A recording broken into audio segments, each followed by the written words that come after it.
Hello students, hope you all doing well.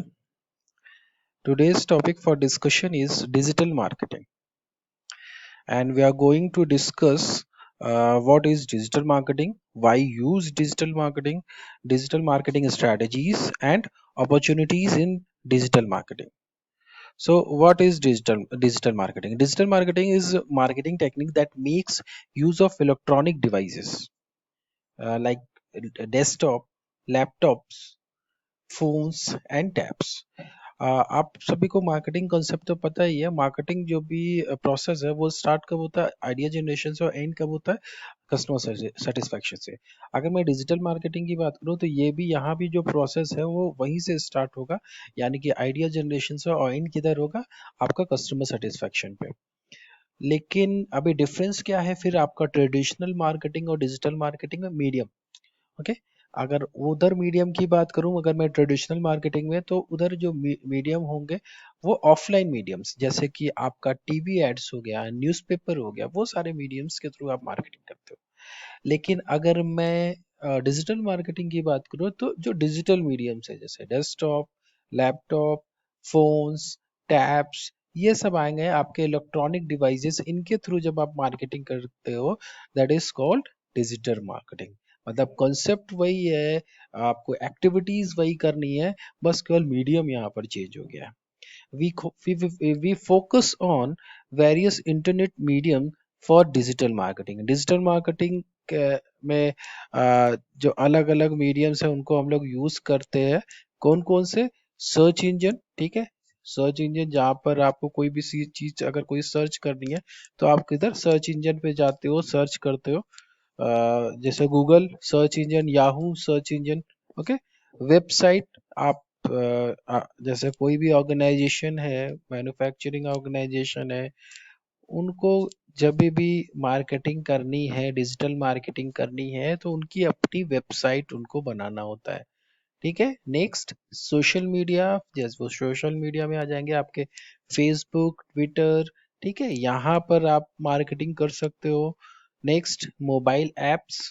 Mobile apps के through आप marketing कर सकते हो, वहाँ पर ऐड वगैरह जो है होते हैं, ठीक है, आप पेड ऐड वहाँ पे दे सकते हैं। और लास्ट में ईमेल, आप पर्सनली आप अपने कस्टमर्स को, अपने पोटेंशियल कस्टमर्स को मेल के थ्रू अपनी जो भी आपको मैसेज कन्वे करना है, आप उधर से कम्युनिकेट कर सकते हो। Okay. Next, difference between traditional marketing and digital marketing. तो there are various differences, like the first difference is reach. अगर मैं रीच की बात करूं, और अगर मैं ट्रेडिशनल मार्केटिंग में अगर मैं रीच की बात करूं, तो उनका रीच कैसा है? मतलब वो कितने लोगों तक पहुंच सकते हैं। रीच से मतलब कितने लोगों तक वो पहुंच सकते हैं, तो उनका रीच थोड़ा सा लिमिटेड है। ठीक है। जैसे यहाँ पर एग्जांपल देखिए दिया गया है, paper advertisement, times of India, ठीक है, में आपने ऐड दिया, उनके टोटल नंबर ऑफ जो कस्टमर्स हैं टाइम्स ऑफ इंडिया के, वो 25 लाख है सपोज। ठीक है। तो वो जो एडवर्टीजमेंट है जो आपने टाइम्स ऑफ इंडिया पे दिया है, वो मैक्सिमम उतने ही लोगों के पास जा सकता है। ठीक है, लिमिटेड है। लेकिन अगर मैं डिजिटल मीडियम्स की बात करूं, डिजिटल मीडिया की एड्स की बात करूं, तो वो वहां पर अनलिमिटेड है। वो मिलियन बिलियंस लोगों के पास जा सकता है। ठीक है, क्योंकि आप अगर इंटरनेट पे कोई भी मैटर है, तो वर्ल्ड में कोई भी उसको एक्सेस कर सकता है, कहीं भी बैठ के। ठीक है, किसी भी आप कंट्री में हो, कोई मैटर नहीं करता। आप अगर इंटरनेट पे हो तो आप किसी को भी उधर से आप एक्सेस कर सकते हो, जो भी मैटर आपका नेट पर है वो तो उसको एक्सेस कर सकते हो। ओके। Next, target audience. अगर मैं टारगेट ऑडियंस की बात करूं, मतलब टारगेट ऑडियंस से मतलब क्या है? ऐसे ऑडियंस, ऐसे कस्टमर्स जो इनके पास पोटेंशियल है आपके प्रोडक्ट के लिए। ठीक है। अभी यहाँ पर पेपर एडवर्टीजमेंट की बात करूं, जैसे मैंने टाइम्स ऑफ इंडिया का एग्जांपल दिया, यहाँ पर टारगेट ऑडियंस कैसे है? लो। क्यों? अभी आपको तो पता नहीं कि आप जो भी न्यूज़पेपर जो भी लोग पढ़ रहे हैं, वो उनके पास पोटेंशियल होगा ही होगा। ठीक है, जैसे मैंने यहाँ पे एग्जांपल दिया है, आपके जो टाइम्स ऑफ इंडिया जो पढ़ते हैं लोग, ठीक है, वो 25 लाख है। तो अगर आपका कोई product, suppose BMW, BMW cars है, ठीक है, तो अभी उनको ऐड उन्होंने टाइम्स ऑफ इंडिया में दिया, तो क्या 25 लाख जितने भी लोगों ने उनको न्यूज़पेपर न्यूज ऐड को देखा, सब में पोटेंशियल होगा? नहीं होगा, बहुत कम लोगों में पोटेंशियल होगा। ठीक है। तो यहाँ पे जो टारगेट ऑडियंस है वहां तक पहुंचने इतना आसान नहीं होगा, क्योंकि आपको नहीं पता कि न्यूज़पेपर या टीवी एड या जो भी ऑफलाइन मीडियम्स है उनको कौन पढ़ रहा है, किसके पास वो इंफॉर्मेशन जा रही है, और जिसके पास जा रही है उसके पास पोटेंशियल है कि नहीं है। अभी अगर मैं डिजिटल मीडिया की बात करूँ तो यहाँ पे कैसा वेरी है, क्यों? अभी सपोज आप फेसबुक पर कोई ऐड देखते हो, या फिर आप मेल पर कोई ऐड देखते हो। ठीक है, सपोज मैंने मेल चेक किया, मेल पे मैंने सब्जेक्ट में देखा। ठीक है, उसको सब्जेक्ट पढ़कर मैं मेल ओपन करूंगा या फिर नहीं करूंगा? अगर मुझे नहीं लगेगा कि नहीं ओपन करना चाहिए, मैं नहीं ओपन करूंगा, मैं टाइम वेस्ट अपना नहीं करूंगा। ठीक है। या फिर मैं सपोज कोई फेसबुक पे या ट्विटर पे कोई ऐड आता है तो उसको मैं क्लिक तभी करूंगा, या मेल को मैं ओपन तभी करूंगा जब मुझे लगेगा कि वो इंफॉर्मेशन मुझे मेरे लिए मुझे बेनिफिट देगी, या मुझे वो जो भी प्रोडक्ट है, जो भी वहाँ पे कम्युनि जो भी जिसको प्रमोशन हो रहा है वो मुझे खरीदना होगा, तभी मैं उस ऐड पर क्लिक करूंगा।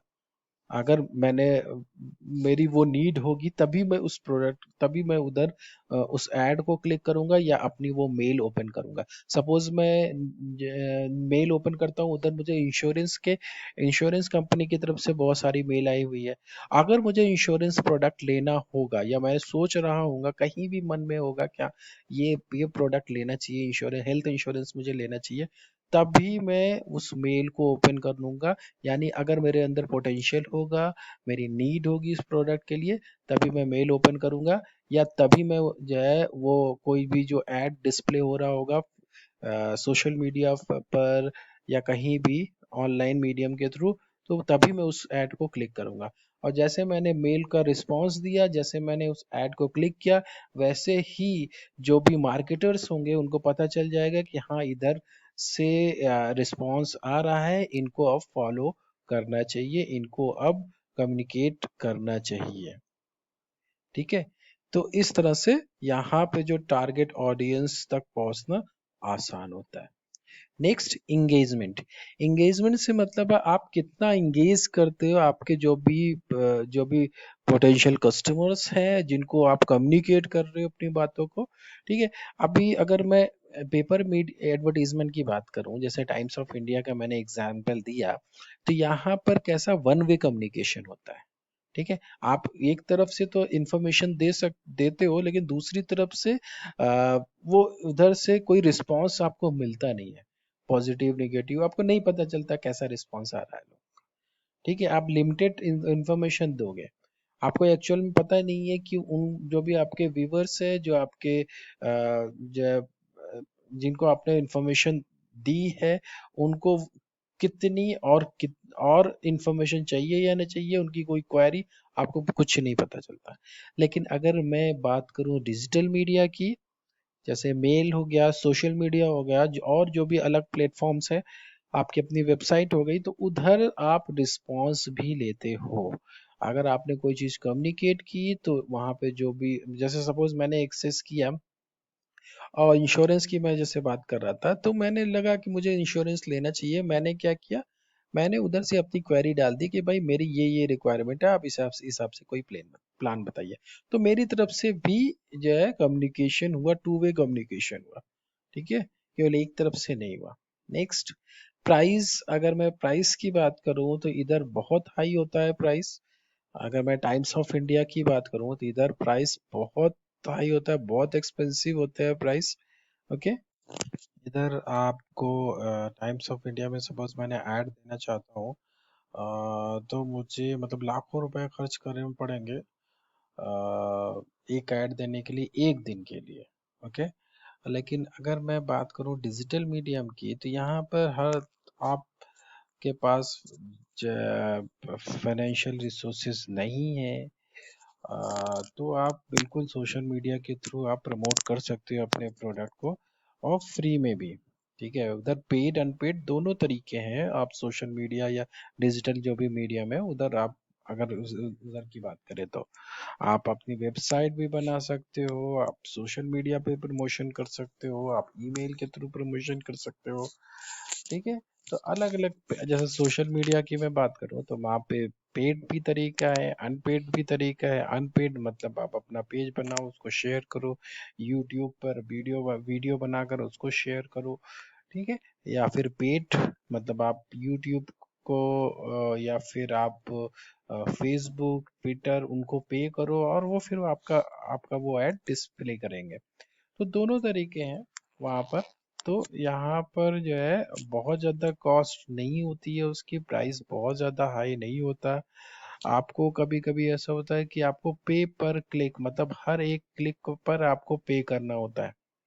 ठीक है, जब आपके कस्टमर में पोटेंशियल होगा, उनको नीड होगी, तभी वो क्लिक करेंगे उस ऐड पर, और तभी आपको उस कंडीशन में ही आपको पे करना है अगर कोई उस लिंक पर उस ऐड पर अगर क्लिक करता है। ठीक है, तो यहाँ पे कॉस्ट जो है, अगर मैं इन ट्रेडिशनल तरीके की बात करूँ वहाँ से उनके कंपैरिजन में कॉस्ट या प्राइस कम होगी। नेक्स्ट आरओआई मतलब रिटर्न ऑन इन्वेस्टमेंट। जो आप इन्वेस्ट कर रहे हो प्रमोशन करने में, मार्केटिंग करने में, तो ठीक है वहां से क्या निकल के आ रहा है, रिटर्न ऑन इन्वेस्टमेंट। मतलब उससे आपको क्या बेनिफिट मिल रहा है, उससे आपका कितनी सेल्स बढ़ रही है, उससे आपका प्रॉफिट कितना बढ़ रहा है, वो सारी चीजें वही तो आपका रिटर्न है। इसीलिए तो आपने वो सारा एफर्ट लगाया, इन्वेस्ट किया। तो यहाँ पर अगर मैं टाइम्स ऑफ इंडिया की बात करूँ तो वो लोग कोई गारंटी नहीं देते आपको कि आपको इतने रिस्पांस मिलेंगे या इतने आपको कस्टमर मिलने वाले हैं ऐड देके। वो तो बस क्या करेंगे, ऐड को उन्होंने ने प्रिंट किया और उसको डिस्ट्रीब्यूट कर दिया, बस इससे ज़्यादा उनकी कोई रिस्पॉन्सिबिलिटी नहीं होती है। लेकिन अगर मैं डिजिटल मीडिया की बात करूँ, यहाँ पर आप अगर ऐड देने जाओगे तो वहाँ पर वो गारंटी देते हैं कि आपको इतने इतने नंबर ऑफ पोटेंशियल कस्टमर मिलेंगे। जैसे सपोज मैं गूगल पे जाके उनको ऐड देता हूँ तो वो बोलेंगे कि भाई हम आपको जो भी रिस्पॉन्स आएंगे, जब जैसे वो अगर गूगल ने डिस्प्ले किया ऐड, जिसने भी क्लिक किया तो आप गूगल को तो पता चल जाएगा कि हाँ इतने लोगों ने रिस्पांस दिया, इतने लोगों का पॉजिटिव रिस्पांस था, इन्होंने उस ऐड पर क्लिक किया। ठीक है, फिर उनको फॉलो करेंगे जो भी जिन्होंने उसको उसको उस लिंक को उस ऐड को क्लिक किया होता है, फिर उनको फॉलो करना होता है। तो वो इतने नंबर ऑफ पोटेंशियल कस्टमर वो आपको दे देंगे। फिर उनसे आपको आपको फिर जो है एफर्ट लगाना पड़ेगा उनको सेल करने के लिए। ठीक है, तो यहाँ पे जो आरओआई है यानी रिटर्न ऑन ऑन इन्वेस्टमेंट है वो हाई है। क्यों? क्योंकि आप जिनके अंदर पोटेंशियल है, जो ऐसे कस्टमर हैं जो वो प्रोडक्ट खरीद सकते हैं, उनको आपने आइडेंटिफाई कर लिया यहाँ से। ओके, तो ये सारे डिफरेंसेस थे ट्रेडिशनल और डिजिटल मीडिया के। Next, benefits of digital marketing. The first point is reach large audience. आप ज़्यादा ऑडियंस तक पहुंच सकते हो।